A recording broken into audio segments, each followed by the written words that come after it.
Oh my dear, boots are blasting up in your ear. I'm your number one funketeer, giving you the album of the year. Hot diggity dog, hang on like quick straw. Yeah, get down to the raw. Hot diggity dog.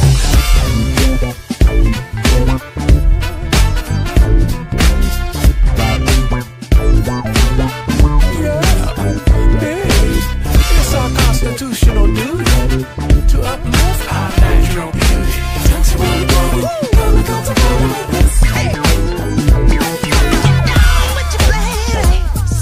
Moving all around and make it. Giving what you got, you gave it. Now you get your chance to take it. You a winner in your own disguise. Never did you compromise. Well, calm down, don't get upset. Say what? All you need is just a little respect.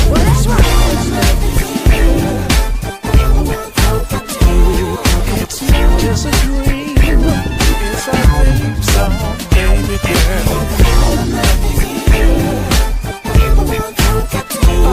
I'm a woman. I'm the best that you ever know. Soft like a butterfly. You sing like a bee. You colder than the coldest cold. You ain't got nothing on me. I'm in the kitchen, I'm cooking up steel. I'm in the race and I'm ready to kill. We got fries, we got popcorn, shining bright just like the stars. I have no fear. Blue diamonds here, baby.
Bootzilla, Baba.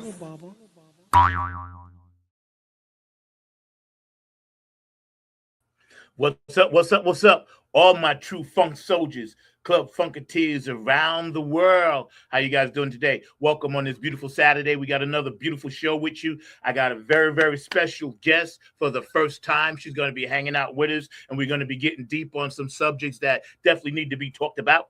But before we do, don't forget, as always, smash that like button. Give me the thumbs up. We're trying to grow our numbers this year. We want everybody to get funked up and do all the good things in 26 that you want to do. And one of them is making sure you follow Funk from the Front Seat. We're here every Saturday. My producer, Mr. Mark Lee, extraordinaire, the man behind the glass, keeping it funky, keeping it fast, always first, never last, always classy. I love this brother. And we're trying to get all our numbers up. We're here every Saturday. Sometimes we on the rewind, but it's all good because those shows are actually kicking it too. And 12 p.m. Eastern Standard Time, 9 a.m. Pacific Standard Time. And today our guest actually got up a little bit early. I appreciate her very, very much. Amazon is in the house with us. And before we bring her on, I'm going to set it up a little bit. This woman is going to explain to you some things and, that she's been through and she's willing to share. And, she's definitely all about changing the world and making the world a better place, because we need that. And when I was reading her bio and I got a chance to know her a little bit and I talked to her on the phone, it was like a beautiful thing. So I was really, really appreciative and glad that she came on the show with us. Mark, can you get that picture up? There you go. Thanks. No, I got it. We good, bro. Yes. So we're going to be talking about that, and you can see how beautiful she is. Now, one of the first questions I'm going to ask her will be about the name, but we'll let her explain all of that. If you got a birthday today or anniversary today, or somebody transitioned and they're in a better place. I know last week our brother Terry Holland transitioned out, and we love him very, very much. We know that there's a higher spiritual purpose for everybody in the world. And we also know that we're all connected, So I say, be like the lotus, like Bruce Lee, be like water, and let's just continue to keep the funk alive and make sure that we follow the mantra, funk from the front seat, peace, love, and harmony, because that's what we're all about. So without further ado, I'm going to introduce my friend Amazon, proud to call her my funk sister from the West Coast. How you doing, Amazon? Good morning. How are you? I am beautiful, a little stopped up, a little stuffy, but I'm okay. How's the West Coast? It's been raining all week. I'm actually getting over whatever that is that's going around myself. So I'm here sipping a little tea so I don't sound like Kermit the Frog while we're talking. Right. And I'm happy to be here. Cool. What kind of tea you drinking? I'm a tea drinker myself. I'm a tea head.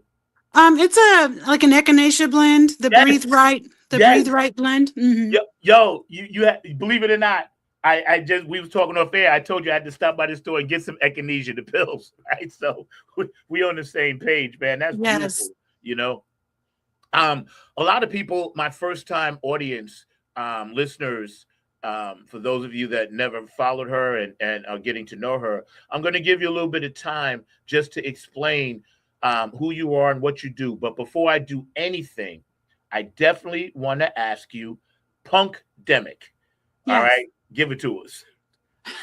So I came up with Punkdemic during the pandemic. Oh, actually. Okay. And I had lost my day job because I worked as a mediator for the court system here. Right. And that was one of the first things that got shut down because I worked with the public every day. And so I got sent home. Right. And so I got kind of antsy. I am into music. I'm into all different kinds of music, but I was involved in the punk scene at the time. Right. And well, I still am. And we couldn't book any shows or anything because they were closing down all the venues here in California. Yeah. And so I was just frustrated, and a lot of people were very anxious, and when they were upset, they would go to these shows and release that energy, and that's how they got to be around their peers and so on.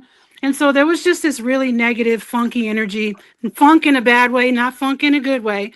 Right. And I was like, man, this isn't a pandemic. This is a damn punkdemic. And I wrote it down. Wow. And it started from there. And the rest, as they say, is history. No, that's a great name. I'm telling you, it's catchy, and I love it. It's got all the elements of kind of like where you coming from. Are you into punk music? Is that kind of like what you play besides the rock and the funk and the other stuff you do?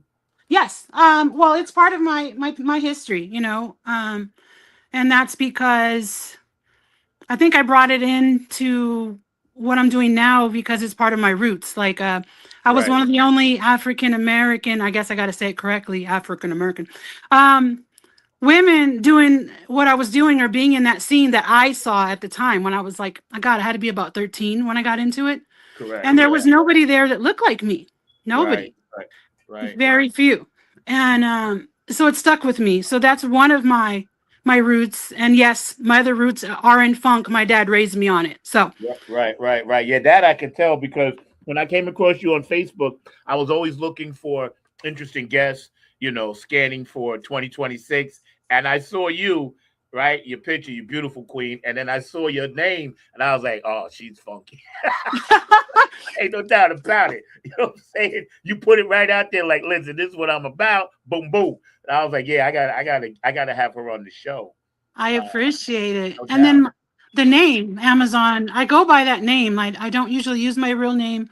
Came about when I was in the music scene. And Right, I'm 5'11" on a good day and 6 feet when I don't want to tell people how tall I am, right? And so right. they were using that as a way to put me down when I was younger. And I started to learn about Amazon people, Amazon women, and who they were in real Yeah. life and in comic books and everything. And I was like, wait a minute. So I embraced it and I made that mine and I made it something positive. And I've been called that since I was a kid. And I stuck to it. Yeah, I good for stuck you. to it. Good for Yes. you. And I'm proud of you for doing that because I'll tell you a little sidebar. When I was a kid, they used to always call me peasy head and nappy head. They said, "Man, you're just a nappy head. Look at your little peasy head. You got them peas in the back of your head, and this and that, nappy head." And they called me that for years, right? And that's why I named my band the Nappy Head Folk Army because I took it and flipped it. So I get it. You know what I mean? I get it. But yeah, that's pretty cool. I was reading a little bit about your bio and woman, mother, daughter, Yes. and I'm glad that when you sent it to me, it first of all is very well done, and I was like, it had all the elements of a powerful, successful, woman of color, making the way and setting the bar high as well as opening the doors for others, right? And before we get into your story, I just want to say, tell us a little bit about like your journey and to where it led up to now, where you now are opening doors for others and doing your thing. Gosh. So sheesh. So I ran around with a lot of bands when I was Hmm. younger. Right. Loved going to live music, and I was fortunate that my mom allowed me to do so. I had a curfew. I was one of the only youngsters that actually had a curfew and had to be in at a certain time, and wasn't on drugs and all the things that a lot of teenagers were getting into. I'm fortunate that I dodged that bullet, and that's only because I saw the other side of that from my upbringing. And I said, well, that's not for me, right? So I stayed on the straight and narrow as far as that goes. But I got to meet a lot of people, got exposed to a lot of different kinds of music, got into reggae. Reggae was huge for me because, as you know, if you are a reggae listener, you'll understand that that's also a rebellious music. Reggae music is a rebel music too, just like punk, right? So I got into all these different kinds of music. Fast forward, I ended up having children young. I was a mom by 20. I had my first child at 20. And I was still pulled towards music, but my priority was the kids. So I dabbled in between. Like whenever I had any downtime, I would work on writing things down. I just tried to keep in touch with my creativity while raising these children. And that was a mess. Like that was difficult. That was hard because I had daughters, mostly daughters, one son. And so trying to set an example while still being myself, right? And balancing that out. And then I moved my kids like way out of nowhere to a town called Pomona. Oh yeah. Um, but there's not, it's not out of nowhere.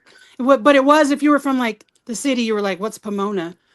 And I'm raising my kids. And one day this guy knocks on my door and goes, hey, I'm from this organization called the Pirate Punks. and we do backyard shows. And you have the coolest backyard ever. Could we do a show in your yard? And I said, sure. So Yeah. next thing I know, my yard is a whole venue. I'm a member. I've joined up and I'm doing punk and metal shows in my backyard. And that went on for a while. We had a stage, we had a bar, we had merchandise. It was wild. So my kids would be inside and I'd be doing music in the back. Wow. And so music kind of found me again. It will. It always will. It always will. Right? It just found me. Always will. And I just got back into it after that. Right, and right, just right. went from there as far as music goes. And I did promotions for reggae shows. I was blessed to be a part of some pretty big names as far as that goes. Yeah. Rock. I love all kinds of music, but I love anything black. Yeah. Anything black. And if you're truly into music, you'll know that we have our hand in all of that. Yeah, we do. Yeah, we do. Yeah. We invented everything. Yes. And I believe that to be true. And It's being real. If I'm offensive, it's offensive. I can't help you there. It's not my fault. It's true, right? Yeah. So yeah, I got into doing that kind of stuff. At one point I wanted to be an attorney, not to put people in, but to get them out. Right. And it was just too difficult with the kids and everything. It became kind of overwhelming. And so I ended up getting into mediation. So I ended up in the court system still, but just as a mediator. Right, right. And I did that until the pandemic hit.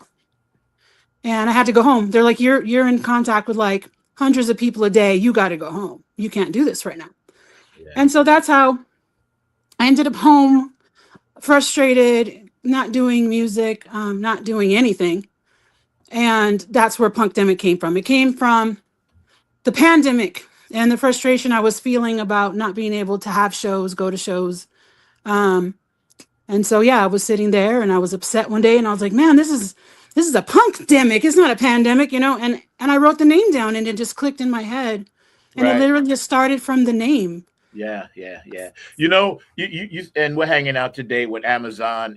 She's definitely, on my list of people very, very high up as far as what she does. And she's the founder and, she's a content creator. And she's the founder of this organization, Punkdemic. And you guys need to really, really check that out. You can find it on the bottom of the screen, and we're welcome and blessed to have her. My producer, Mr. Mark Lee, and I. And again, a real quick side note, that's how this show started, because I was stuck in the house, couldn't communicate. And one day I said something online and somebody said, hey, you should say that. And then, a couple of weeks later, I said it again. They said, hey, you should say that, because I was cracking on the COVID being locked down thing. And all of a sudden I said, you know what, maybe this is what my calling could be. And then I got with Mark and called a few other people and voila, so it's funny. Yes. How some good things did come out of COVID, because it forced us to take alternative creative routes that we probably would have, delayed on, they were still there, but maybe we would have delayed because we're busy doing other stuff. So that's really, really, really cool. I'm so glad that you gave us some content on that, because a lot of my listeners, when they see you for the first time, and of course you're going to be back many, many times now, but they'll have a really good idea of what you do. Are you native Californian? Are you always have? I am. My family was like Southern, they're from I think Texas, Georgia, but they're all here in California. So I was raised partially by my grandmother, who was Southern Baptist. So, I had that whole upbringing. Yeah. But I was going to say, once I started the name, I started putting it on clothing. So I started a clothing brand. Right.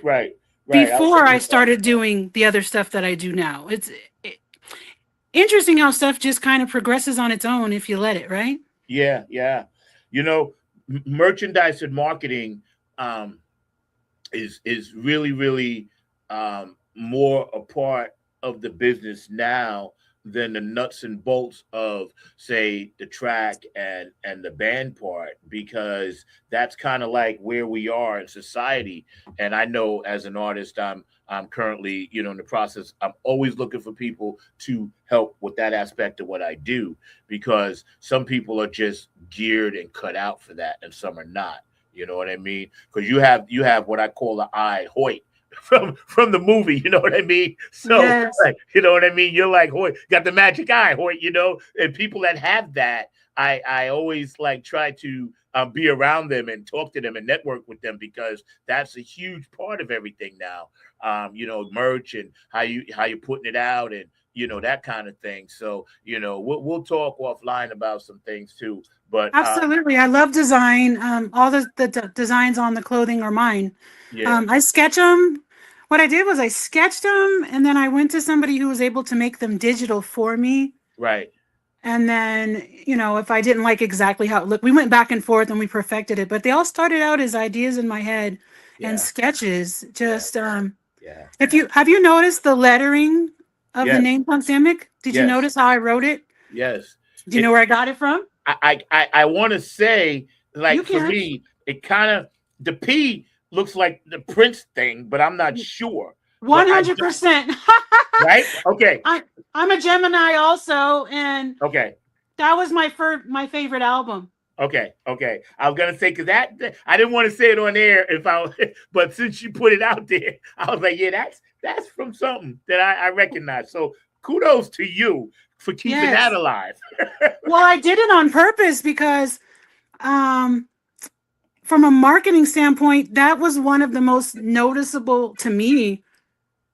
Um, how do you call it? The way he wrote it, the font was Yes, so you can yes, see that on a shirt anywhere, and you go, "That's from that album." So I did it on purpose. I was yeah. like, you know what? Good I for want you. something that people will recognize, and they look at it, they go, "That looks like something else," and I said, "That's Yes, what I want." yeah. And it triggers the brain. See that's the little secret. See, that's the magic eye, Hoy. You got that. You know what I'm saying? Mhm. That's definitely the magic eye, man.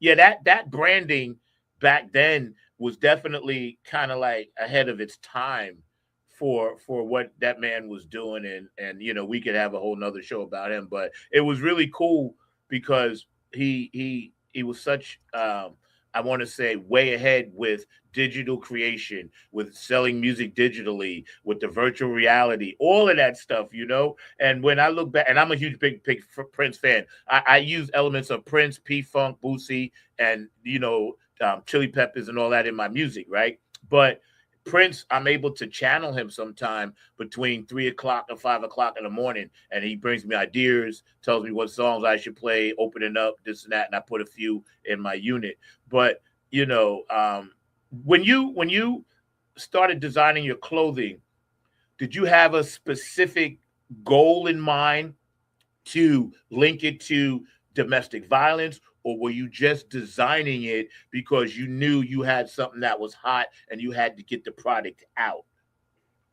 I just wanted to get it out, but I also wanted a brand that was black. I wanted a pro black brand. Right, right, One of my first designs is says Black Punk Lives Matter on it. right, And right. Okay. I got into trouble with Meta because of the phrase Black Lives Matter. They wouldn't let me put my shirts up. So then I made one that said Brown Punk Lives Matter, and I was able to get that one out Wow. there. Very Um smart. yeah, I went around it, but I wanted it to show that there's this idea that rock is a white thing. There's this idea that being well spoken is a white thing, that being Amen. successful is a white thing. And I said, Right. well, no. So I branded it. I made it, I had it all done legally. It's a legal LLC. I hired a business lawyer to lock it in so no one could steal it. Like I really went through point A to point B, excuse me, so that it was done correctly. And that was just to set an example as to say, this isn't just something I came up with. This is a legitimate business. It is black owned. It is black woman owned. And I'm gonna take over. I'm gonna do rock and roll too. How about that? Yeah, And that's there what you I go. did. That's what's up. See? And that's what I love about talking to you when we had our private conversations because I can tell your energy is so off the charts, out the box. And see, I only want to deal with people outside of the box only because we already know what's inside of the box, you know. Yeah, Mark just sent me a message. I don't know what that is, but I'll get a chance to read it. Thank you, Mark. I appreciate that. So when you got your merchandise up and running, and you Yes. said it. You got your standard set, and you did all your legal stuff, right? Yes. On the other side, we'll talk about a little bit about more about your story, your personal story. But for people that want to find your stuff besides the link I have there, where else can they find it? It's actually, you have it up as punkdemic.net, which was my previous. Okay. It's okay because it still will take you. It's actually on punkdemic.com. Okay, hold on. Yeah, okay, I got you. I'm And listening. that's fine. Yeah. And then also it's we're on Instagram, the Punkdemic. But yeah, the main source would be punkdemic.com. We also just launched a YouTube channel Right. to go along with the podcasting that we do as well. Okay. But yeah, it's been a ride. It's been it's been an adventure. Yeah. Just being creative, right, doesn't necessarily mean that all that creativity is sitting in my bank account just yet. You got to start somewhere. So, Right. By all means, go on and support and check out the merchandise and things like that. Right. But Right. yeah. Right. So now you guys know, because it's actually upnow.com. You can check it out. Go check out her merchandise and support, because when you hear her story, you're definitely going to be moved by it. It's amazing. I know we talked a little bit about it. And right now, I'm going to smash a few commercials, so you hang tight. We're going to be back on the other side with my good friend, my funk sister, entrepreneur, Black woman extraordinaire, beautiful queen, mother, father, and all of that good stuff. I mean, mother and daughter and woman. And all of that good stuff, So y'all hang tight. For my audience out there, appreciate you guys. And don't forget, always smash that like button. So we're going to run a few spots and, talk to a few people. And you hang tight, and we'll be right back. Hey. What's up? All my true funk soldiers, club funketeers around the world.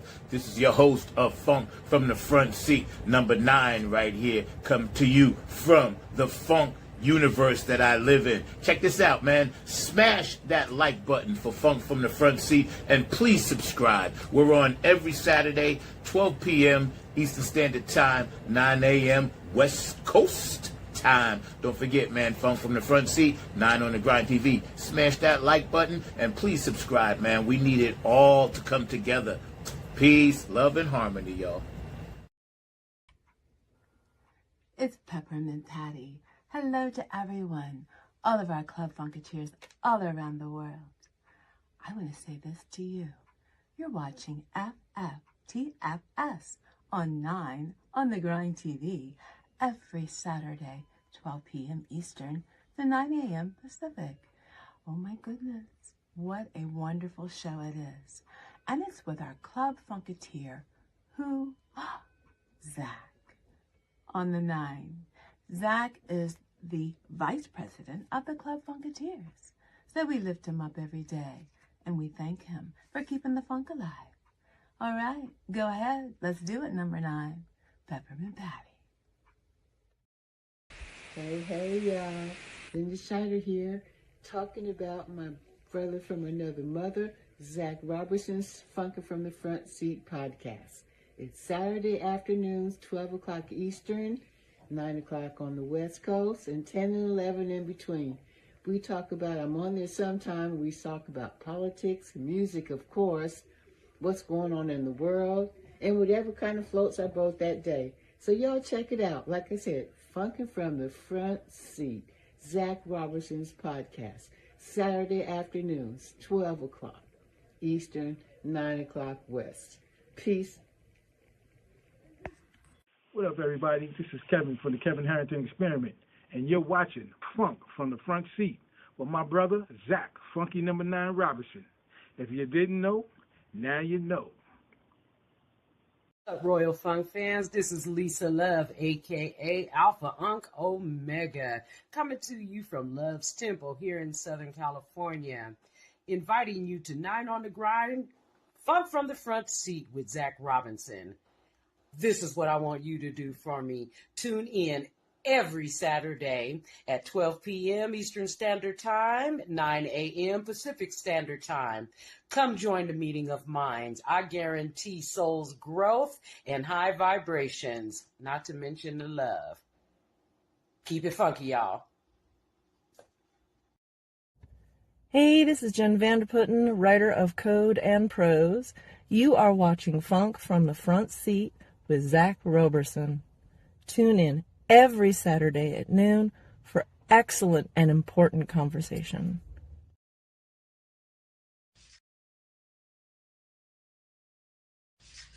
Hey, this is Keith Jackson with P-Funk Radio, inviting you to check out my brother Zach Robinson with Funk from the Front Seat. Saturdays, 12 noon on the East Coast and 9 a.m. on the West Coast. It all happens on 9 on the Grind TV and also on YouTube. Great guest, great conversation each and every Saturday. That's Funk from the Front Seat with Zach Robinson on 9 on the Grind TV and YouTube. Check him out.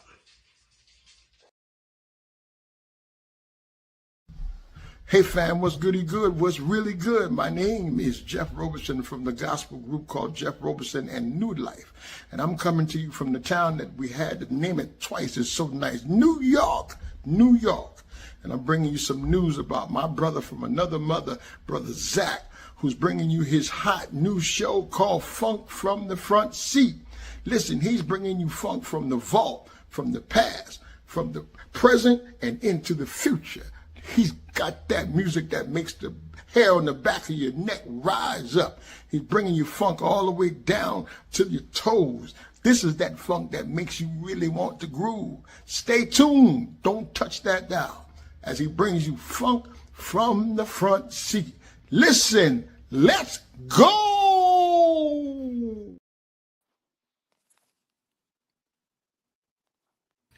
And don't forget, each and every Saturday we're here. Smash that like button. Please subscribe. We're trying to get our numbers up. We're back on the other side with my amazing, beautiful guest today. I'm so excited when I get people on from the West Coast and they actually come on. I be like so happy. So thank you, okay, Amazon. Thank you. Thanks for having me. I want to hear some more about Funk from the Front Seat. Oh, I love that.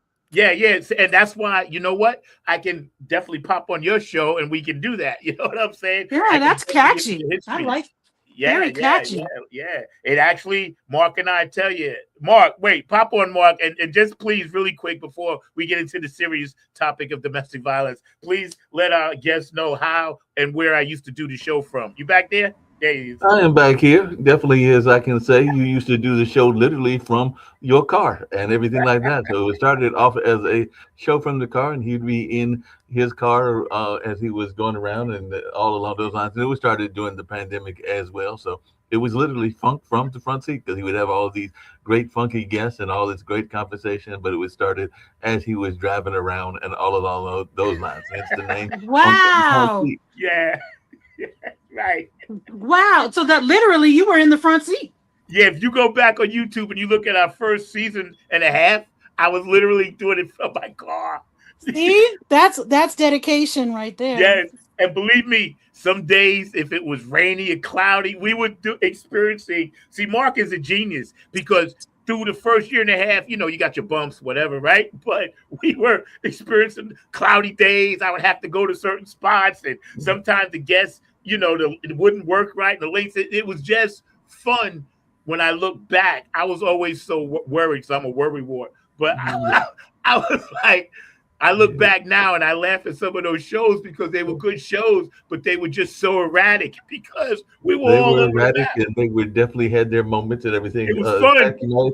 You might even want to tell Amazon about how sometimes there would be strange guests that might pop up that were not part of the show.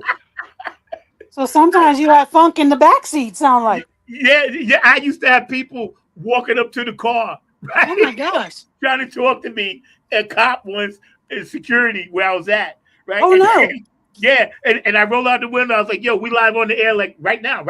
You know, he said, what are you doing? I said, I'm doing my podcast because he can hear the music blasting, right? So I used to start out blasting music. Yeah. So that's a little bit of our origin, but we'll save that when I come on your thing and we'll talk about that, man. And I'm telling you, this is true, man. Thank God Mark is there because he's always so cool and calm. And I'm not really a worrywart. I'm just like anal. And Mark is always so cool and calm, and he makes me cool and calm, you know. So, because I'm an Aries, I think I told you that. So I'm constantly like, yeah, you know how we are. Yes, I do. We can't help ourselves. So, Mark, I'll bring you back in a little bit, man, so you can dig up on what we're talking about. No All right, problem. thank you, Glad bro. to I do that. appreciate it. So let's get into the crux of your journey when it comes to domestic violence, and I'm going to let you just tell your story how you need to tell it. And for those of you watching, please listen very carefully. This is very, very extremely important, and also a passion of this beautiful queen we have here, Amazon. So, I know you've been through it, and just say what you want, things you want to leave out. That's fine. No pressure here. So just tell us a little bit about where that goes and where it started from. Jeez. So I guess we'll talk about the shirt I'm wearing in the picture. Yes. And Yeah.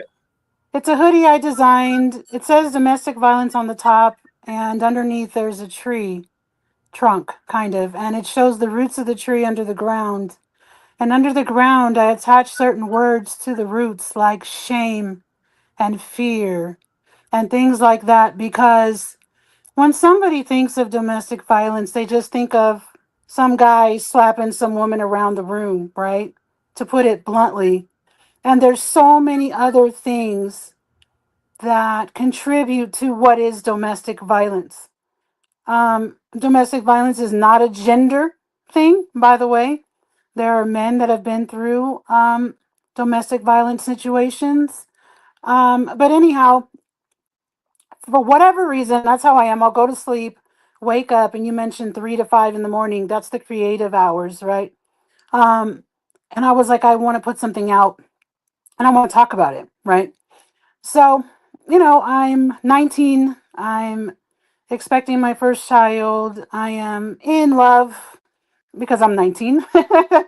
And I'm not in a good situation, right? I'm in an abusive situation.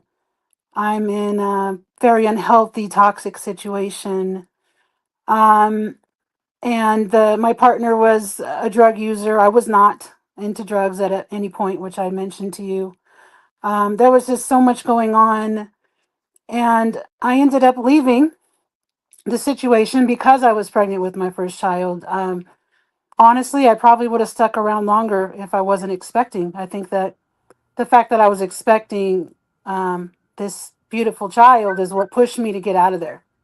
So I left and I ended up in a shelter in, I believe it was the Redondo Beach area. It was a hidden shelter. I wasn't allowed to call anyone. No one was allowed to know where I was located. It was very locked down, low key. And I was in a place with other women that were way worse shape than I was. But part of the program was to sit through counseling and hear other people's stories. Um, so I heard some things that really opened my eyes and made me go, okay, I really can never go back to this situation. And they provided things like counseling. And so, I paid attention, but I was the only one in the place that was expecting, and it was very uncomfortable there for me. I think it was like a bunk bed. It just was uncomfortable physically for me. And that's how I ended up in the shelter, Casa de los Angelitos, which was a shelter here in Southern California for women that were expecting. And so I ended up there. And that's kind of where my story took a turn and improved itself. But anyhow, yeah, from that experience, I learned from the counselors that there were all these different things that people do that's classified as domestic violence. Um, Not just physical violence. There's the mental abuse. There's financial abuse. There's all these different aspects that go into it that people are not aware of because a lot of people don't want to talk about it. So I'm fortunate that I wasn't in that situation that long, but I will say that because I came from a history of childhood abuse, I did not recognize Oh man, so when the sorry. things were happening to me that it was abuse, right? Because if you come up in certain things, you think that's normal, right?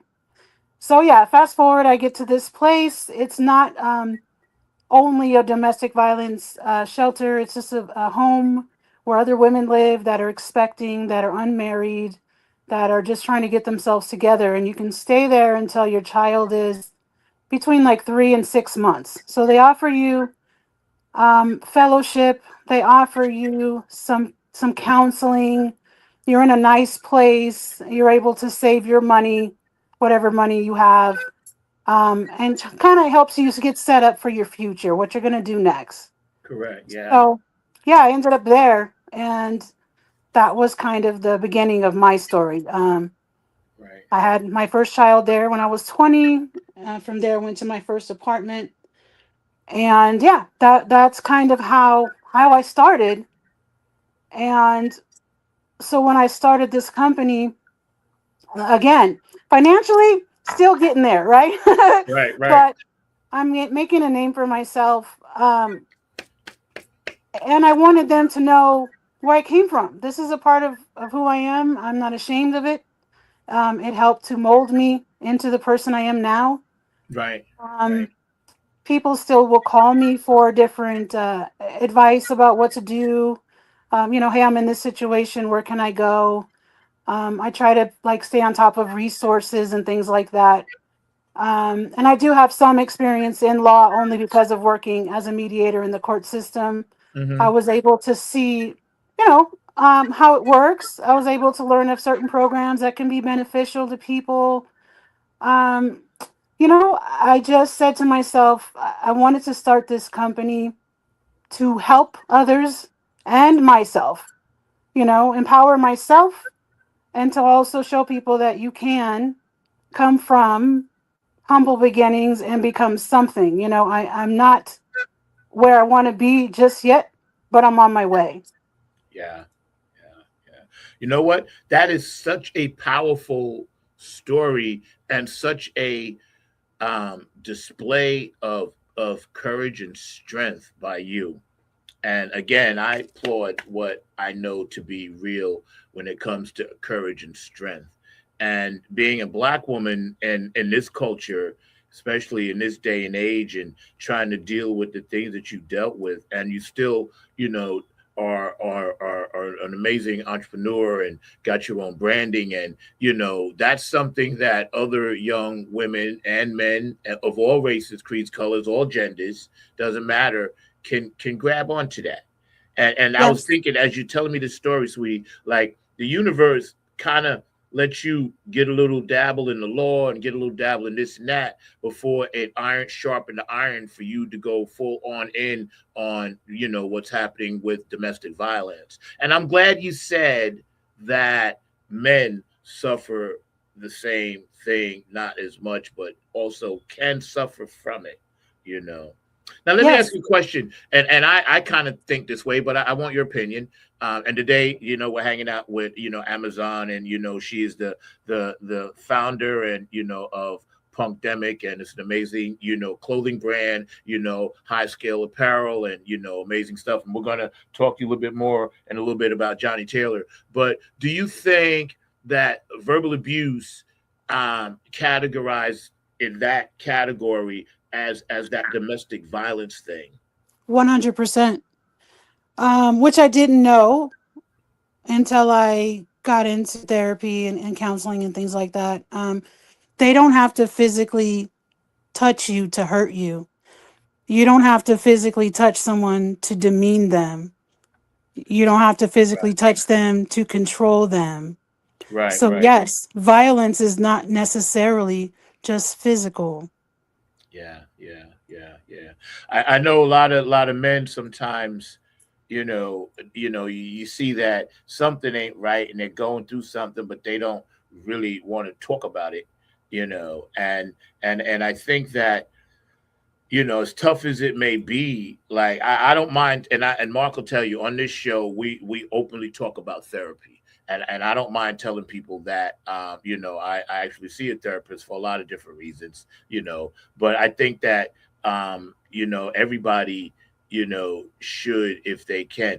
Real quick, Mark, it's in the Mian Bryant, Trey Rochelle, Lisa Love folder. I got it at the bottom, but I put it up. Thank you, because I wanted to put up Amazon. I wanted to put up your IG stuff, so that's why I got that on the bottom as well. Awesome. Thank you. Yeah, yeah, no doubt. But when you thought about the clothing aspect and putting it together to bring more attention to it, right? Did you get any pushback? No, I didn't. I got some support, which was good. The intention for this shirt is that the proceeds of anyone who purchases the domestic violence shirt, Right. once a year, I'll give those funds to an organization of my choice, which I've been doing. I actually went. Wow. I Wow. went.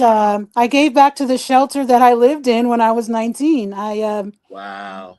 Yeah, I was looking around and I was trying to, contact different organizations, and you never really know like where your money's going to go when you give things to people. And so I'm just trying to do my homework, and then something popped in my head like, hey, I wonder if they're still there. And they were 20 something years later, it was still up and running. And so I Yeah. called them and I go, hey, I used to live there in your shelter, in your place. And this is what I'm doing now. And can I please donate to the ladies that are living there? And they said, sure.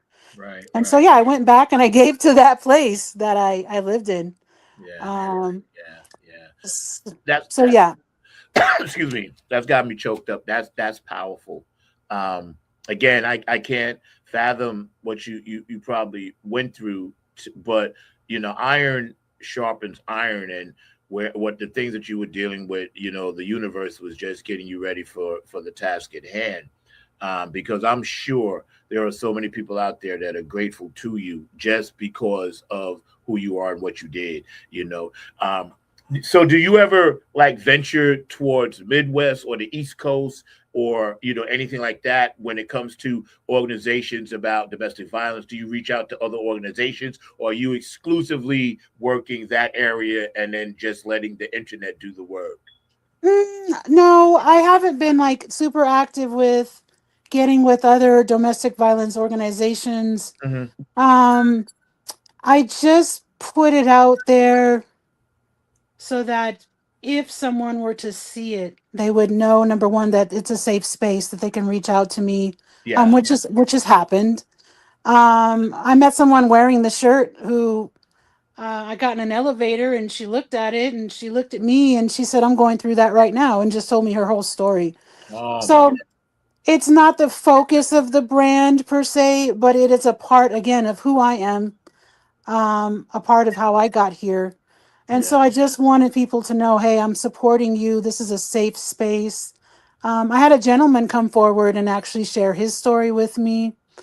So yeah, I just one of the the main motto for Punkdemic when I started it was it says refuse to be put in a box. Yes, I saw that. I wrote that down. Yes. um so I just wanted people to know, hey, I've been through it. I know what it's like. Yeah. Please reach out if you need some resources. But I have done some musical stuff over on the East Coast. Okay, that's what's up. Mhm. That's what's up. We got to get together and do that. One of the things when I was reading the information and reading your bio, and again today we're hanging out Funk from the Front Seat, not on the Grind TV. 12 p.m. every Saturday, 9 a.m. on the West Coast. We're hanging out with my very special guest today, Amazon, and she is the founder of Punkdemic, and her story is amazing. And I know you guys are going to dig up on it, so I ain't even worried about that. But you mentioned, promoting love, inclusion, acceptance, driving social change. Now, those four words are a very powerful phrase, and you embody that. I think all of that, and then some, right? And then you said you kind of look at it from a skateboard, hip hop kind of swagger and drip with the clothing, right? So Yes, it seems like you hit right the trifecta right at the right time, because I'm telling you, sweetie, the world needs this now. You I know, think so. I and think so. and let me ask you this: during the Sure. pandemic, it was recorded that domestic violence went up. What are your thoughts on that? Yes. Well, and that's the thing. The name came from the fact that a lot of people would go to different, even whatever, a jazz club, a bar, whatever, to socialize and to vent and get off their aggression and get out their feelings and just to socialize. And during the pandemic, we were locked in. So you couldn't go and vent. You had to stay home. So Yeah. maybe the person that would normally just get mad, hop in the car and go Yeah. to the local Right. bar and have a few drinks or go see some live music was unable to do that. So it's Yeah. like a pressure cooker and Yeah. nobody could get out of that pot, right? Yeah. Yeah. So that's just like when they say it goes up during the Super Bowl. Did you know that? Yes. No. No. No. For real. Yes. Educate me. I During the didn't know Super that. Bowl, you can Google it that there's more domestic violence cases pop up during the Super Bowl. And it's just anger, stress, aggression, and all of that stuff coming out. So, yes, 100%. There was more suicides during the pandemic. Yeah. And it was Yeah. because we were not able to get together and socialize. And that's how we function as human beings is by getting together and discussing what's going on with us. And it kind of cut us off, you Yeah. know, at Yeah. the knees during that time. You're right. You want to hear something weird? The other day, I'm always scanning for stories. I saw a story, and I don't know if it was in Texas or Arkansas. A dude killed his family over the 49ers game. Yeah, You I saw believe that, it. right? I You read? believe it. Yeah, I did. Yeah. I saw it. I didn't go into detail with it, but yeah, Yeah, I did see I it. didn't want to, but I had to because I was like, wait, a football game? Are you kidding me? Yes. You know, yeah, that's crazy. They said he did it, and then he was did it, and then he his daughter and his wife and not his real son, but the other two people. And I was like, and then he went somewhere else and did himself, and I was like, over football? Yes. But If he you're has not in a good, go ahead. no. I was just gonna say he has some other stuff going on, but the dude. I didn't even want to laugh at it because it's not funny at all. But he said somebody did this over football, and I was like, "This is where we are now. We're in this era of, you know, we know about Trumpism and all this other stuff, so that's bad. And you tell me if I'm wrong. The emotional stress we're under day by day by day because of this nonsense. I think people are just like completely flipping out. You know? That and I believe that we're desensitized. I think they expose us to Yeah. constant drama, to constant violence, to constant I hate to use the term tomfoolery, that Yeah. now we don't even bat an eye when we see things like the man flipped out over the Super Bowl and Yeah. killed his wife. Like we Yeah. see stuff like that on a regular basis. They expose us to those things Yeah. constantly. Yeah. Yeah. And if Yeah. you don't think it gets into your subconscious, you're 100% wrong because Absolutely. it does. Thank you for saying that. And you know what? I just had the amazing deja vu that we were doing this, and you just said what you said. So, but those things happen. You'll get to know me and all orbs and deja vus. And when I'm doing shows, I was like, yeah, we just talked about this. So that tells me the universe is watching very carefully. It is 100%. It Yeah, is. man. Yeah, I love it when that happens too. Mark can tell you. Every now and then I'll be like, yeah, we just talked about this. So, you know, and getting back to what you said about you know, going up during the Super Bowl, that surprises me only because, but now I'm not surprised at the violent part, but it surprises me only because I would think that since so many women watch sports, especially that day and the game and everything else, and so many kids are around, it would kind of be more peaceful. But now that you mention it, I can see alcohol and drugs involved. You Out know, drinking anger. and Yeah, you're yeah. getting People angry. losing. Yeah. But I will say this, I don't believe that there's some regular Joe Schmo that all of a sudden just loses it because the game is on. I think that that is the catalyst, but that's Yes, who that yes, person was yes, yes. already, Yeah, I right? agree. I agree. I agree. And you know, it's sad because that particular story, it happened like right. And I don't do Christmas, but it happened then, you know. And the little town that it was in, the sheriff, you could tell he didn't even want to really talk about it because he was holding back tears, you know. And the way he worded everything, he went into so much detail. I had to watch because I just prayed to the universe that some type of program like yours, you know, was available to help whoever was left, you know, because Yeah, it was only the one kid that was left. His that's father was gone, sad. his sister and his mother all gone. So what about this kid now? You know what I'm saying? this young man that has to deal with this, you know. So my God, yeah, and yeah, I just thought about that, but let me get back on track. I wanted to ask you a little bit more about um, the gentleman Johnny Taylor, and you could Yes. kind of tell us his story a little bit, because I think his story is worthwhile. It's notable when it comes to what we're talking about now. So give us a little info on that, brother. So that's another instance of the universe working in my favor, because he's found me kind of how you found me, and just started talking to me, right? Right. And it's interesting how, when I always say, to treat people well, because you never know who you're talking to. That's right. And I didn't know that, Johnny Taylor ended up having a history working for Universal Records. I didn't know he was an artist himself, a business owner. He just took interest in what I was doing, and I was able to convince him to hop on board and start helping me. But he's been in the hip hop industry for quite some time. He's got his own albums out. He's got his own label. He's worked and has a really extensive catalog of really great artists that he's got some collaborations with. But he's also very techie. He can build websites.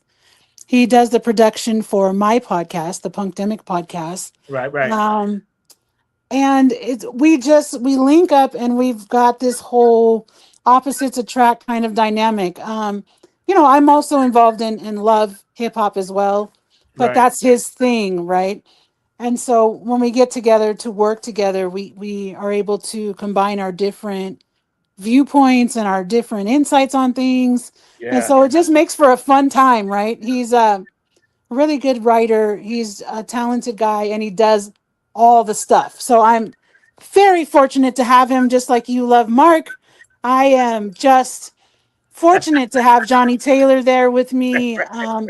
But I didn't know that he knew all of those things or did all of those things Right, when we right, met. right, I had no idea. I right, just right. was having a conversation, and now he is my business partner, Yeah, and I'm fortunate, right? I'm really, really lucky. yeah. Really, really lucky. Believe me, you're going to be hearing from me for sure, because you know, every time a door opens up and I'm able to collaborate with someone else, it expands my mindset about, why I'm in this business in the first place. Because, like positive energy attracts positive energy. And I'll do anything. We here at Funk from the Front Seat, anything we can to enhance what you do and help you in any kind of way. So I'm really excited. I know Mark is really excited, and we're blessed to have you on. I'm going to bring Mark in for a minute. Mark, I'm not sure what you may want to vibe on, but please pop in and join us. He's back there now, scratching at the glass. There he I'll is. gladly do that. Like I was saying, I was enjoying the conversation and all that y'all had going on and all along those lines. But I was definitely impressed by what Amazon's got going on in her life and everything like that. And ironically, we had found out that we had found the same Instagram post and all along those lines, because that was the post that I was talking about, which is about the young lady that was a precursor, and it was a sister to the famous doll of Barbie, and that was Jackie Orms, who not only penned cartoon strips in the 40s and 50s, but designed a black doll called the Patty Joe doll, which was released in 1947, and Barbie came up in 1959. And ironically, we had found that same information and all along Hmm. those lines. But one of the Yeah, things that was, stolen. but one of the things that was mentioned in that was that Patty Joe apparently in one of the cartoon strips asked a white woman, "How about getting our rich Uncle Sam to put good public schools all over so we can be trained fit for any college?" So I guess the question I have for you, Amazon, is how important do you think it is for artists to use their platform, whether it's music or fashion, to deal with these social issues? It's imperative. You can't. So the thing with social media is that you know that everybody's watching, and I think that in some senses people are afraid to say their point of view. Um, for certain things, like you might have a job that, if they go on your social media and see some of your viewpoints, it can affect your work or whatever. same thing with me. I was working in a courthouse, right? So I couldn't have done what I'm doing now if I was still doing that. I probably wouldn't have my job, right? Um, but I believe it's imperative to use your platform to make a change, to do something good for someone else. And when I decided to make Punkdemic an LLC, that was my goal, was like, of course, obviously I want to make money for myself and my family, but I also want to have the funds and the resources to do stuff for others. You can't do things for other people if you don't have anything, right? But for me, the influencers and artists, I hate to say this out loud, but I don't care. If you're not on there and using your influence and your finances to help someone else, and not even that, to help someone else of color, I'm putting it out there as well. I can't rock with you. I can't be a fan of you. I'm not gonna ask you to be on my podcast. I'm not gonna interview you. Like, you have to be doing something else for others for me to be interested in you as a person. Period. So yes, very important. It's important That makes to sense. use that. Yes.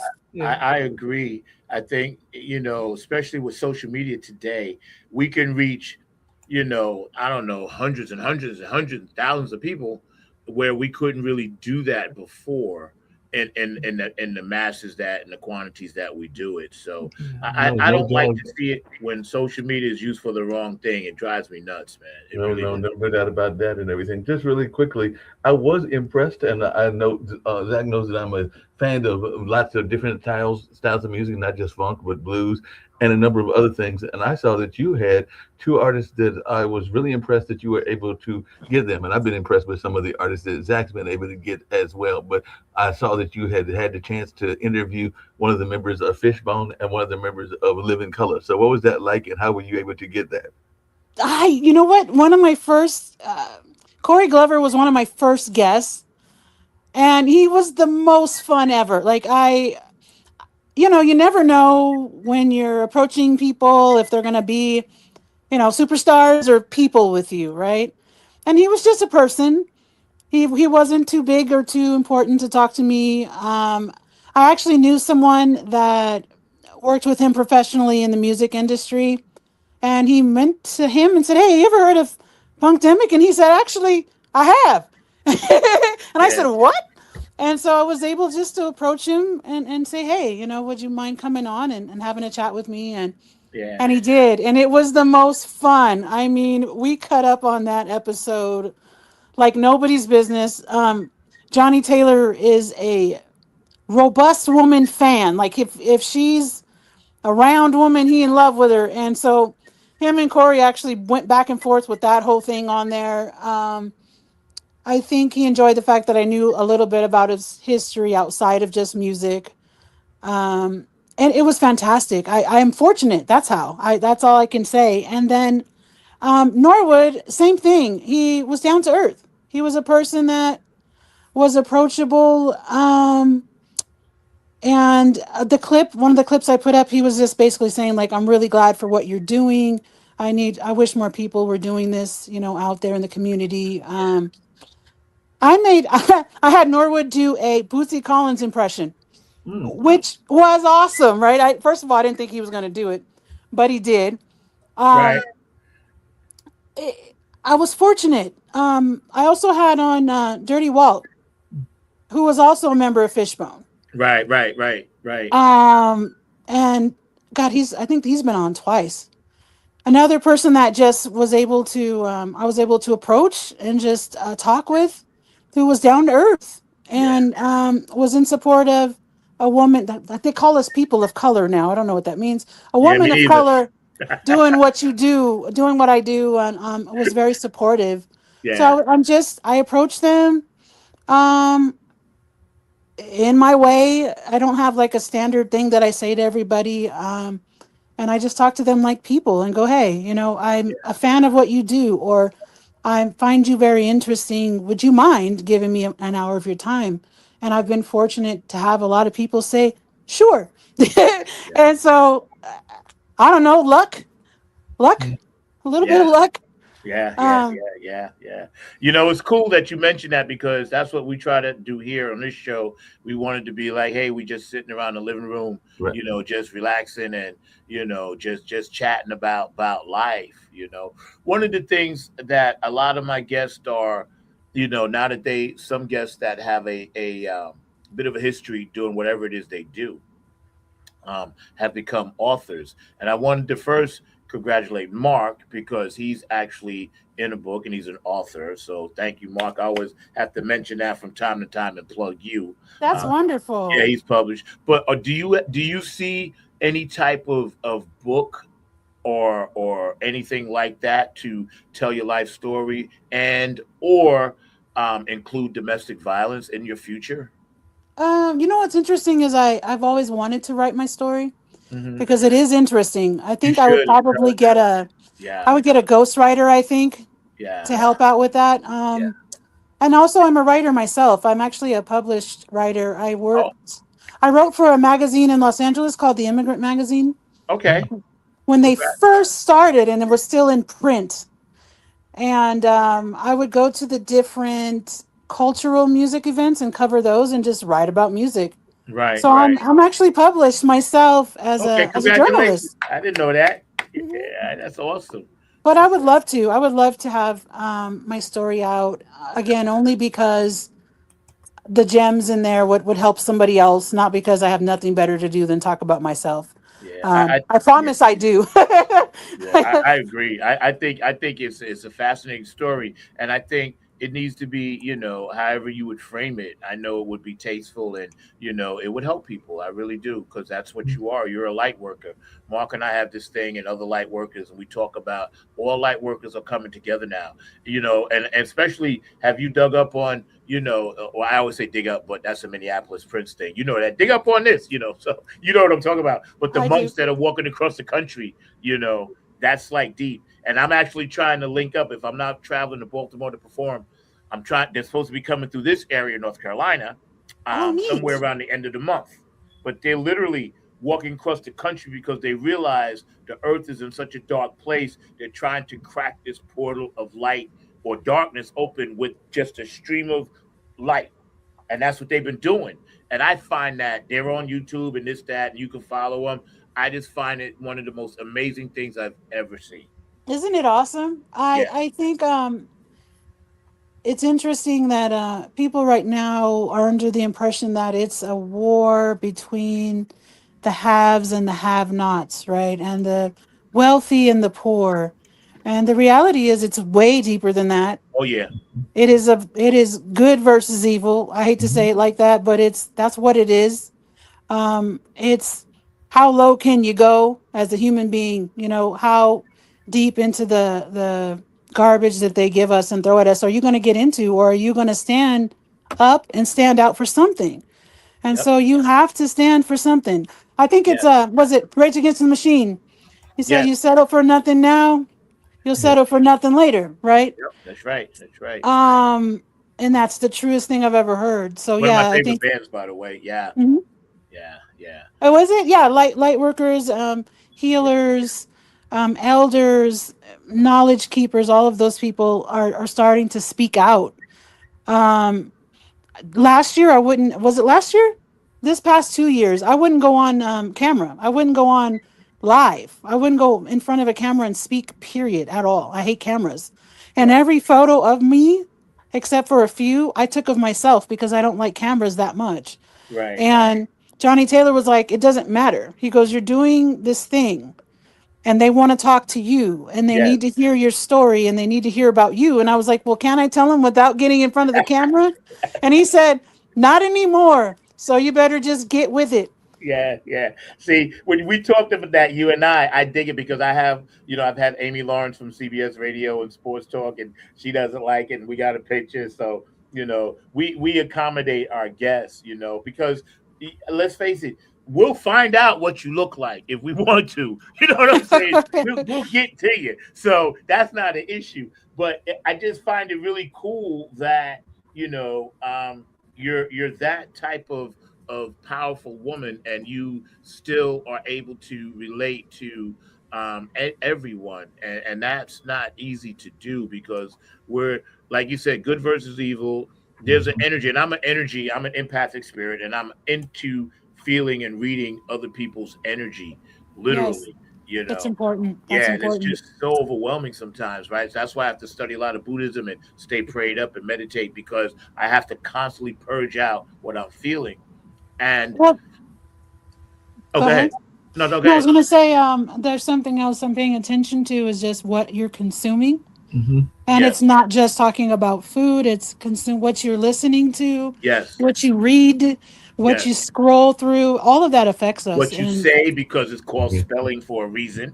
yes, I mean, you can jump on social media and see the wildest things Yeah, all day long, yeah, nonstop. yeah, yeah, Negative things, ugly things. So I'm yeah, trying to be more mindful about what I read, what I look at. yes. Same. Yeah, All of that matters. It really does affect you. I believe that it does. yeah. It does. It Thanks does. Yeah. for mentioning the podcast because that's my latest thing. So I Yeah. got the name. I started the clothing brand. Johnny Taylor had his own podcast live thing he was doing on Instagram for hip hop called Hip Hop Organics. Hmm. And I hopped on one time and they're like, "You were so much fun. Please come back on. We're bored." It was just three men talking. And so I started hopping on there every Monday because he asked me to. And I knew Hmm. the guys. So it was sort of comfortable. And I don't know how I transitioned from doing that to doing my own podcast, but it kind of opened the door for that. And now I just talk to people that I find interesting. They're not all necessarily celebrities or stars or whatever. Exactly. Yeah, yeah. Yeah. I just approach people that I find interesting. So I've had some artists on. There's a photographer I want to have on there. There's a brother from Africa who's making this beautiful, beautiful content and photography. Mm. And I had him on. And when I had him on, the power went out there. Wow. And so he was We've had to, talking to me in the dark on his Right. phone. Right. we've had to And deal with that even on the West Coast. Zach will tell you that there have been a couple of people. I want to say there's one from Oregon that we've had issues where the internet hasn't always wanted to work. So yeah, we have to deal with those things as well. But we just roll with it and make it happen no matter what's going on. But yeah, we've definitely had Very those yes, true. issues as And, well. and he's right because every time we have this lady Lisa Gordon on, something happens. We've tried more than at least 3 or 4 times. Always something, and it's nobody's fault. I just think that where she is in that part of the world, the country, we can't get that direct connect like we need. Because I feel so bad when that does happen. Because Mhm. I'm like, I can't even help you, you know. And then there you are with an hour and a half to fill. well, You know? no, I mean this brother was from he's from Nigeria, and Uh huh. it happens often that they go without electricity in that Yeah. particular area.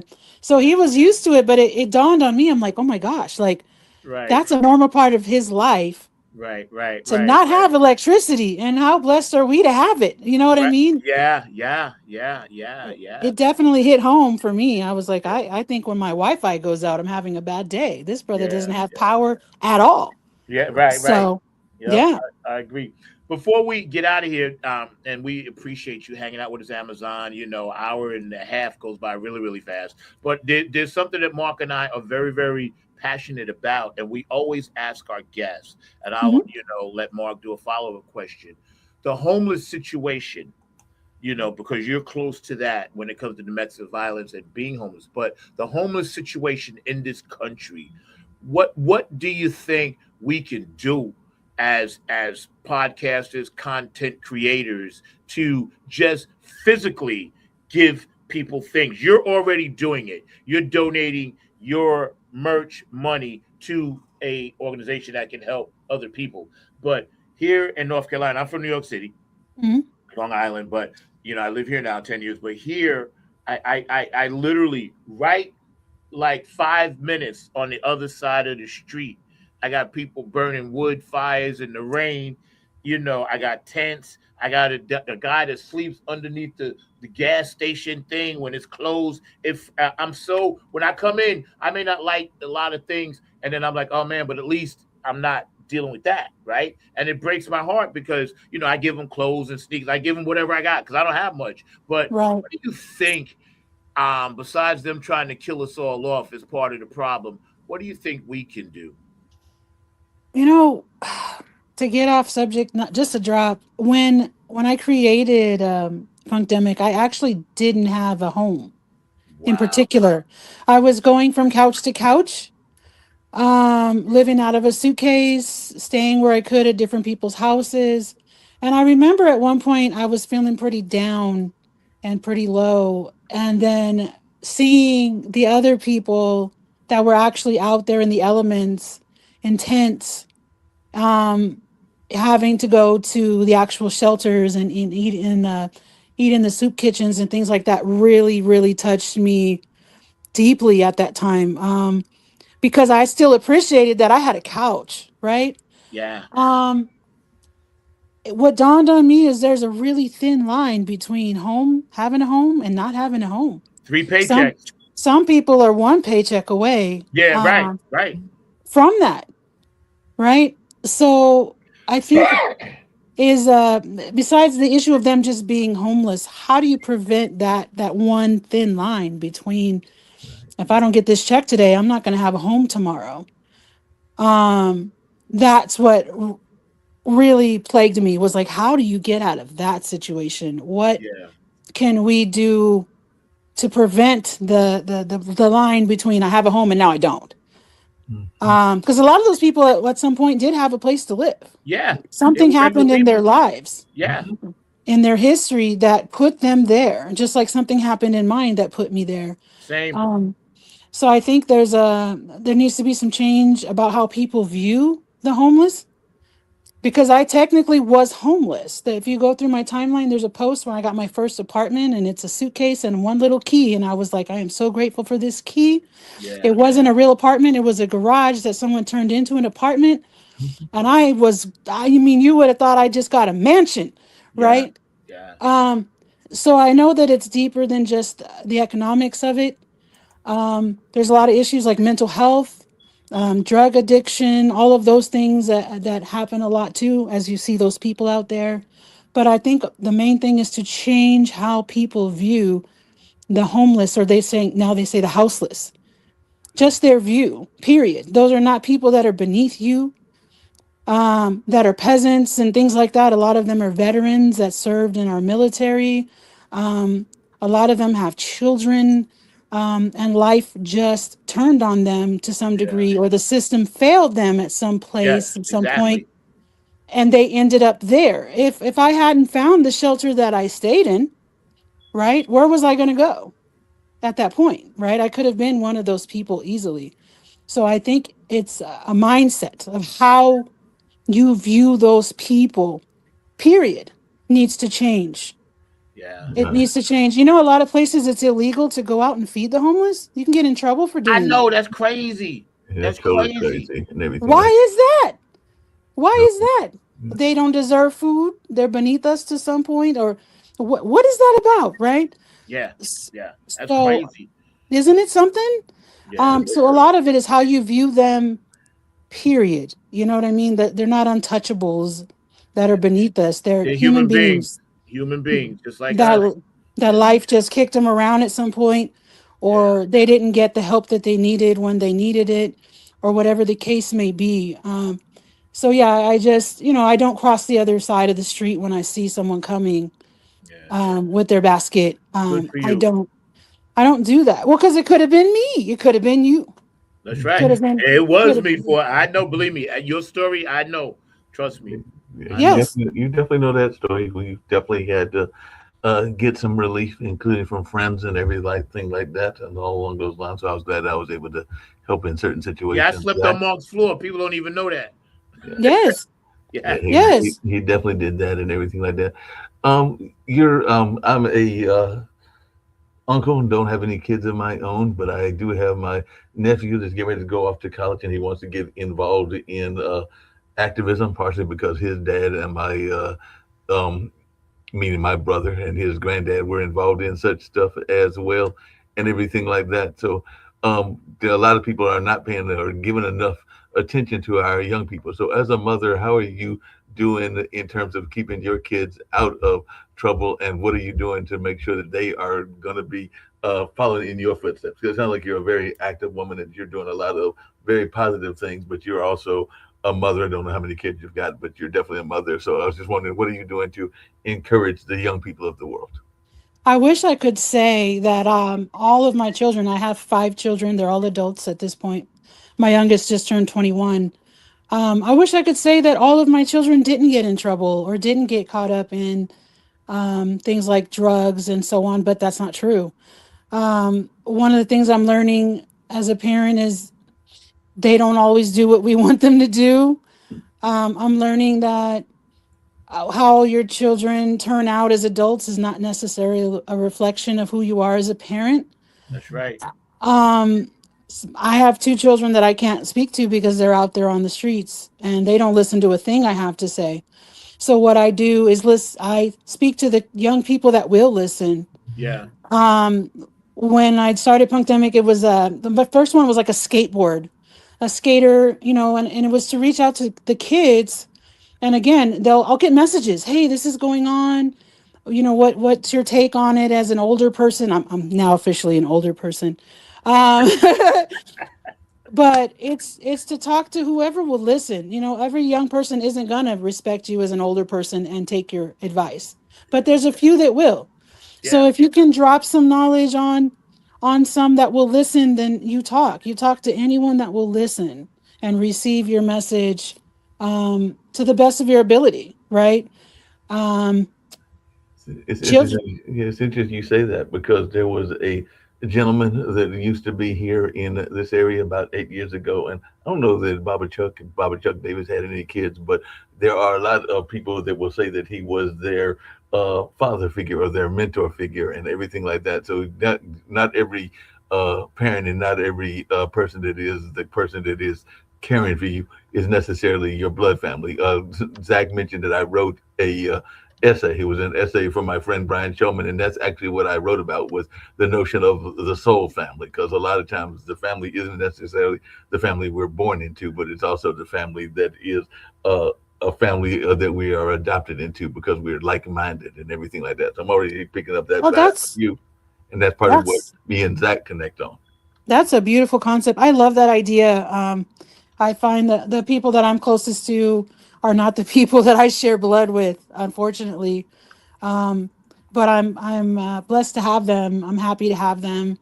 And yeah, you just have to pretty much be that light no matter what, no matter how you're feeling, no matter where you're at in life. Like I said, I started it couch hopping. I was not stable. I was not in a stable place. I was staying at a friend's house when I drew the design that's on that shirt for domestic violence. So no matter what my financial circumstances were or whatever, I just wanted to create something that would benefit someone else. And I think as long as you're on that path, you're going to be okay.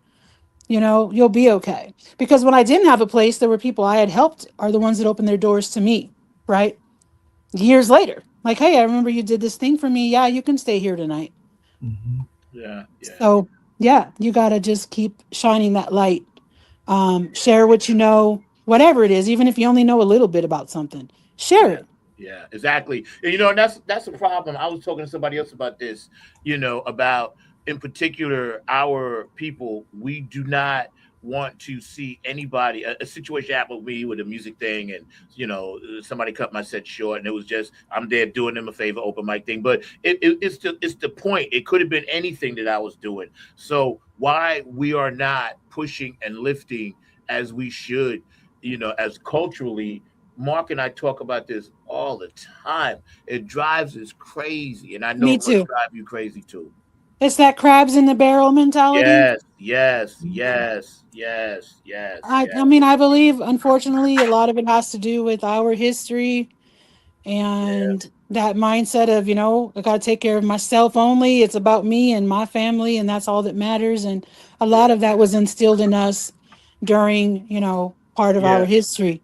yeah, I think that's where it comes from, to be honest with you. But at the same time, community is everything. Um, and if somebody has that mentality, you don't got to deal with them. Once they show yeah. you who they are, That's keep right. it pushing. Right. Don't deal with them anymore. And Keep it's keep funny it pushing. because that's right. Because see, DNA travels from generation to generation.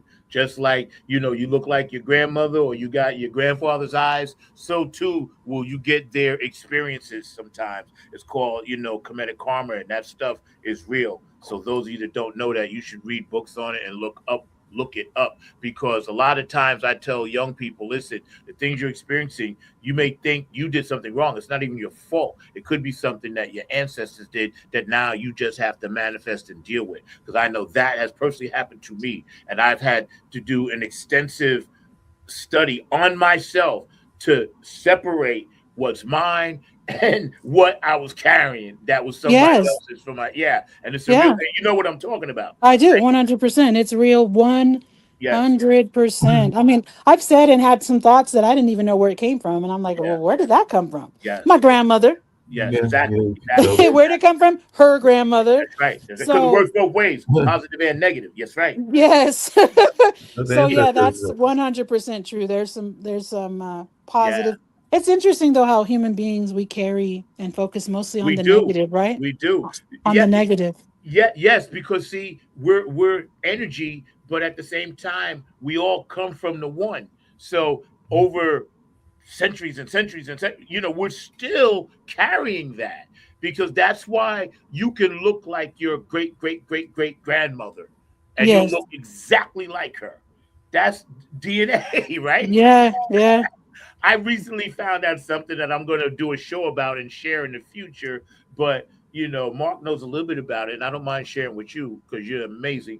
Like, I recently reconnected and found out I have more siblings, Oh wow. Okay.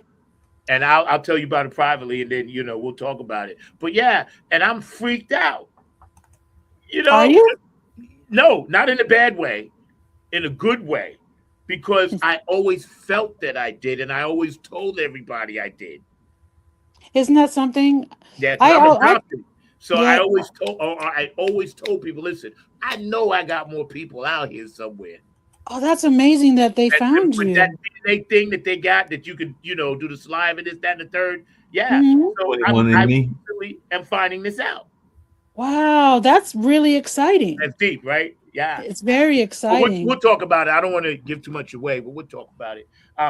We're going to give you the last word. Mark, you have one last question for our guest before we give it a full screen and let her No, do her just thing and then we get out? well, just real quick question. As y'all were talking, I was thinking about another late person that had passed on some time back during the pandemic, and that was Andre Leon Talley, the fashion person, and he had gone through some Yes. abusive situations, including he was actually from here. He's from Durham, North Carolina, where I'm at, and where spent most of my life at, and all along those lines, where Zach is based at right now, and everything like that. But he talked about how during the pandemic he had gotten back into church and was finding peace through Harlem's Abyssinian Baptist Church, and that all his friends are church people. But then he had this quote that I found really interesting. It kind of was what you were just talking about. I'm going to read it and just wanted to hear your thoughts around it. But he said, and of course he's passed now. He said, "I'm grateful for my life, but I'm not happy for who I am.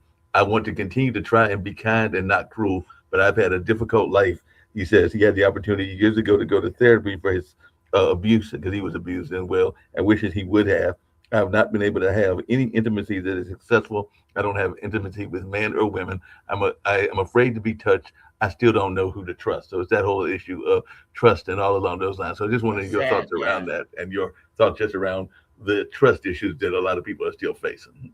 Oh gosh, not a lot of people. This person, it, you know, as personable as I am, as kind as I am to others, I am a different person when I'm in an actual relationship with somebody. I'm talking about an intimate relationship with someone. I still battle with trust daily. I'm involved with a wonderful person right now. I'm very fortunate for that. Who's very patient with me. But I can go from being madly in love with you to I will never speak to you again and I will drive my car over you. And a lot of that comes from trauma, from how we acquire our defense mechanisms growing up. And it's unfortunate. People say that you can go through therapy and quote unquote get over abuse or domestic violence, but you never get over it. You carry it with you your whole life. And you just have to navigate through it learn how to handle it, learn how to work through it. I don't believe that you just get healed from it and you're fixed. I think that you carry that forever, and you have to navigate who you learn how to trust, who you let in, who you don't, and just who you want to be. I didn't want to be a damaged, angry, bitter Black woman. I just didn't want to be that person. So I work on it every single day. Yeah, amen. Every single day. You know? So yeah, trust is difficult, especially when you're carrying trauma and you've been through a lot. You got to work on yourself a lot. For the rest of your life, you got to work on yourself. Well, thank you. It's been an amazing journey. We usually have a quote of the day. Sometimes we do it, sometimes we don't. But something you said about 10 minutes ago that I wanted to reiterate. Maya Angelou said, and I read a lot of her stuff. She's an amazing woman. My youngest daughter is actually named Maya. But she said, people may not remember your face, but they'll always remember how you made them feel. Yes. And let me tell you something. Today, you made us feel like, boom, because you just came on and crushed and crushed and crushed. And I'm so grateful to have you in my life. We'll be talking. I want to give you the full screen so you can take us out. Then I'm going to come back with a song. We're going to get out. Again, we've been hanging out with our amazing guest, Mr. Mark Lee, my producer, and this fantastic, beautiful queen from California was gracious enough to spend an hour and a half with us today and really dig in deep in some things. And this is part 1 of part 2, 3, 4, and 5. So my goodness. We're going to do some part. Yeah, this is how we do. First time guests. This is only part 1. We want you back, and we want you back because as with different information comes different changes. So as things change, we always want to stay current on the show. And we always love when we uplift women on the show. Mark and I both believe that. We both, affirm women are the most powerful people on the planet. A lot of men can't swallow that, but it's too bad. It's my show. I say what I want, right? so that's how I feel. And I don't say that because I got daughters. I say that because it's factual. It's a fact, right? Absolutely. If women were running the whole world right now, there'd be no war. We'd be just chilling. I'd be on the beach smoking a joint somewhere and just like, hey, man, look at the seagulls. You know what I'm saying? That's a high possibility, actually. Yeah, because women are nurturers. They don't want that, they may be a squabble or two here and there. But for the most part, men are just, I don't want to curse. It's a great show, and I made it through without cursing. But men are just out of their mind. Hey, you did good. I don't think I've made it through one show without saying a curse word. I'm going to be real. And some days, it's like F-bomb after F-bomb, and sometimes I'm just like, wait till you come on a few more times. Oh, well, no, you know what I didn't mention is that please do. Punkdemic got picked up by iHeartRadio. Really? So I now have to monitor my language, and so that's been a whole thing. Like I literally get a lecture from Johnny Taylor before every recording now. Like, you can get one F-bomb and maybe one damn it, and that's it. And I'm like, okay, I'll do my best. Like that is so awesome. It's hard, yeah. Congratulations. It is. Yeah, you know what's funny? When I have Peppermint Patty on, I never curse. If I have Peppermint Patty on? Yes, I did plenty of times. Okay, so listen, I want to talk to Mr. Collins really badly. Like I adore that man. I'm not going to lie to you. So he's on my list. I have a list of people that I just want to talk to, and he's right on there. Yeah, Boosie, he sent us a thing a couple of years ago, congratulating us. But Patty, see, because I'm Club Funky Ambassador Vice President. So every now and then, if I need something, Patty will hook it up. But she actually just started her own podcast called Is Anybody Out There? I don't know. Oh, wow. Yeah, she did. Yeah, it just started about a month or two ago. So I'm sure you can reach out to her that way. But what I'll do, I'll try to figure out a way to make some type of introduction via email or text, because that's kind of like how they do things, because they're always like with their foundation of course and the travel. So but we'll make something happen for sure. Before you get to the moment of her solo and everything, I was just thinking she needs to get on her show those women veterans that are also regulars on your show as well, because you've done a couple of shows with those young ladies. And you mean Cheryl? Cheryl and that whole gang, the woman of color veterans. Of the military. That would be wonderful. I would love that. Yeah, you would like them because these are veteran Black women, and they all got like 20 plus years of service. Some of them Oh, are retired. wow. Yeah, and they have a organization within the service that they created. And I know Cheryl's sister's the chaplain, but they created just women of color to deal with military backlash, abuse in the military, Oh, I would housing love situations, that. domestic violence, I'm sure. So yeah, I would love that. good idea, Mark. Good idea. We'll make that happen. So what am I supposed to do when am I just supposed to talk about myself for the last minute of your show, or No, how does this? I give you the full screen, right? And we always just have our guests say whatever's on their mind, because I want the lasting image of every show to be about the guests, right? We've talked about so many things, and we're so grateful. But whatever you think, will help people, because I want them you to be the last thing they see. So we started doing this a couple of years ago, because it's like a personal thing. Like, you're the guest, we're just the host, and we want you to have the full currency of taking the show out, kind of like. My goodness, we've talked about so much. I don't know. Have, so you do your thing. What I would touch on now. I'll know when you're done, because I'll hear it.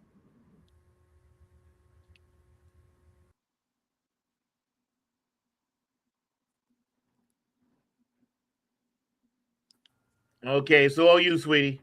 Okay, I wasn't sure if that was what was going on.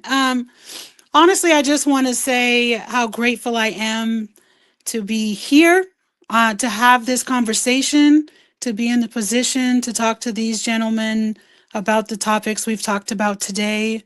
I want people to take away a sense of gratefulness. Always be grateful for what you do have. Please don't focus on what you don't have. And if you can help someone else to any degree, by all means, do that. Just do it. When you hear that voice in your mind that says, hey, maybe I should give this person my coat, or I should pull over and give them this food, don't second guess yourself. Listen to that voice and do it. Just do it. That sounds like a Nike commercial. That's all I have to say about that. And thank you so much. Thank you so much. And my audience, you guys, we appreciate you. Again, smash that like button. Funk from the Front Seat, not on the Grind TV, every Saturday at 12 p.m. and on the West Coast, 9 a.m. And please be on the lookout for Amazon and all the beautiful things that she's doing. And you can find her, look at the bottom of the screen, and you can see her scroll there as far as her Facebook stuff and also her Instagram. So you can see that. And please, support in your area anything that you can do, like Amazon just said, to try to make the world a better place. Peace, love, and harmony. We appreciate everybody, and we love all you guys, and we'll see you guys next Saturday with a very, very, very special guest. We're going to have Mian Bryant on next Saturday, and she's a sign language musician, teacher, and all that good stuff. So she's going to talk about some of the things that she's doing. And Amazon, for now, ta-ta for later, but we'll see you in a little bit, because we're going to have you back on, because there's so many things that I need to ask you, and so many things that I want to pick your brain about, because with different information comes different things. So we appreciate you, sweetie. Thank you so much. You have a great day. All right. You too. Thanks for having me. All right. Great. Talk to you soon. Bye.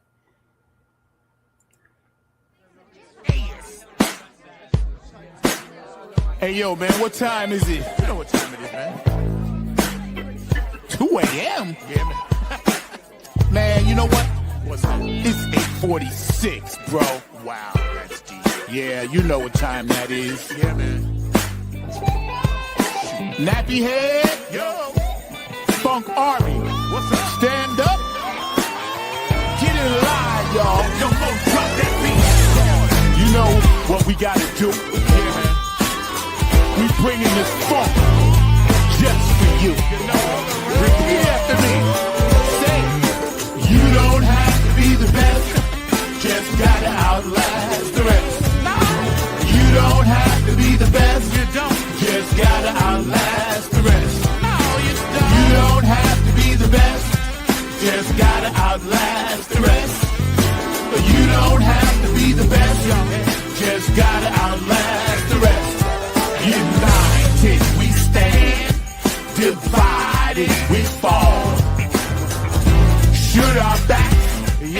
beat against the wall. We'll be together until the jam is done. I'ma say that again for you. United we stand, divided we fall. Should our backs ever be against the wall, we'll be together until the jam is done. Here we go, y'all. Now let me tell you a little story about United We Stand.